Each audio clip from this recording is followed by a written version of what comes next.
বাংলার বাপ রঘু ডাকাত। ও দেখতে দারুণ লাগছে। ভিএফএক্স দেখছো কত সুন্দর। আসসালামু আলাইকুম বন্ধুরা, আজকে আমরা যে ভিডিওটা রিয়াকশন দেবো সেটা হলো রঘু ডাকাত অফিসিয়াল টিজার। তো এই রিয়াকশনটা শুরুর আগে আমি আমার ওয়াইফের সাথে আপনাদেরকে ইন্ট্রোডিউস করে দিতে চাই। So meet my wife Bithi. Hi guys. তো তুমি কিছু বলবা এই মুভিটা সম্পর্কে? রঘু ডাকাত দেবের মুভি নতুন আসতেছে।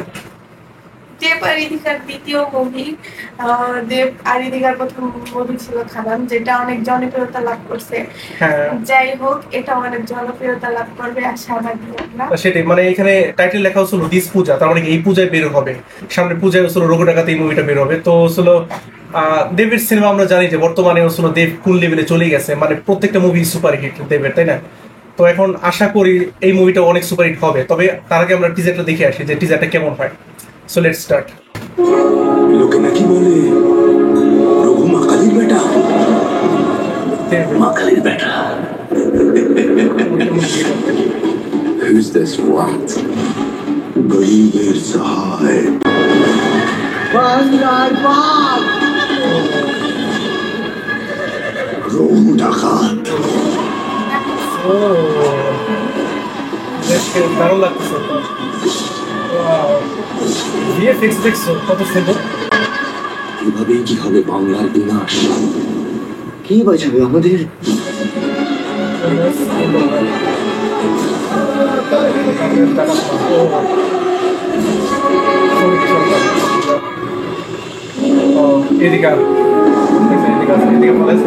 সাহেবের পিঠে চাবুকের দাগ এদেশের মানুষকে অনেক স্বপ্ন দেখায়।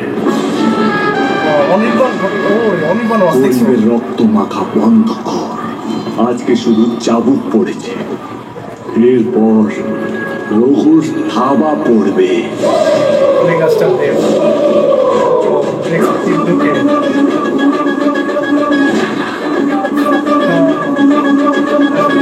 এবার বাংলার বিধান দেবে রঘু ডাকাত।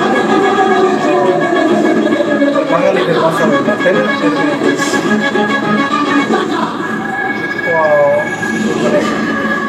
ও দিস পূজা লাস্টের গ্রাফিক্সটা এত অসাধারণ ছিল। ও মাই গড। মানে যে পোস্টারটা এটাও কিন্তু সুন্দর হয়েছে অনেক।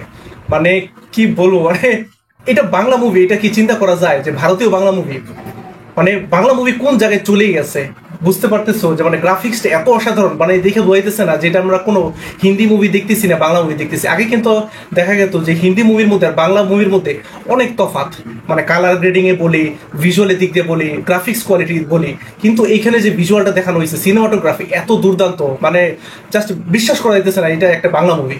তোমার কি মনে হয়?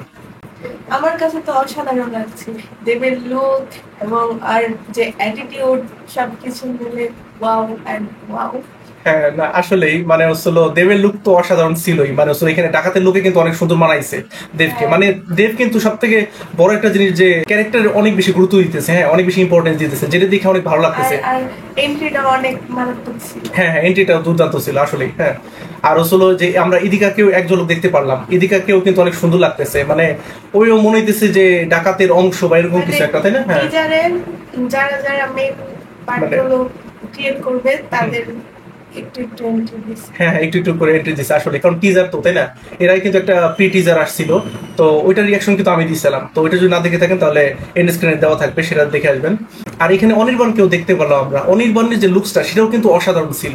হ্যাঁ, অনির্বাণের যদি আমরা বেশি মুভি দেখি নাই, কিন্তু তারপর আমরা জানি যে অভিনেতা হিসেবে কিন্তু অনির্বাণ দুর্দান্ত, তাই না? সো এই ওভারঅল টিজারটা দেখে কিন্তু আমাদের কাছে আসলে দারুণ লাগলো। বোঝা যেতেছে যে ব্লকবাস্টার একটা মুভি হবে হয়তো এই পূজাতে। আপনাদের কি মনে হয়? আপনাদের কাছে এই টিজারটা কেমন লেগেছে তা কমেন্ট বক্সে জানাবেন, এবং টিজারটা যতটা সম্ভব মানুষের কাছে শেয়ার করবেন এবং আপনাদের ফ্রেন্ডের কাছে পৌঁছে দিবেন। যাই হোক বন্ধুরা, আপনারা অবশ্যই জানাবেন যে আপনাদের এই টিজারটা ওভারঅল কেমন লাগলো, আর দেবকে এই ক্যারেক্টার আপনাদের কেমন লাগলো, এই যে ডাকাতের ক্যারেক্টারে। আমাদের কাছে তো আসলে দুর্দান্ত লাগছে, আপনাদের কাছে কেমন লাগছে সেটা অবশ্যই কমেন্ট করে জানাতে ভুলবেন না। আর এরপর আপনারা কোন মুভির টিজার বা ট্রেলারের রিঅ্যাকশন দিতে চান সেটাও অবশ্যই কমেন্ট করে জানাতে পারেন। আজ আসি, আল্লাহ হাফেজ। আল্লাহ হাফেজ।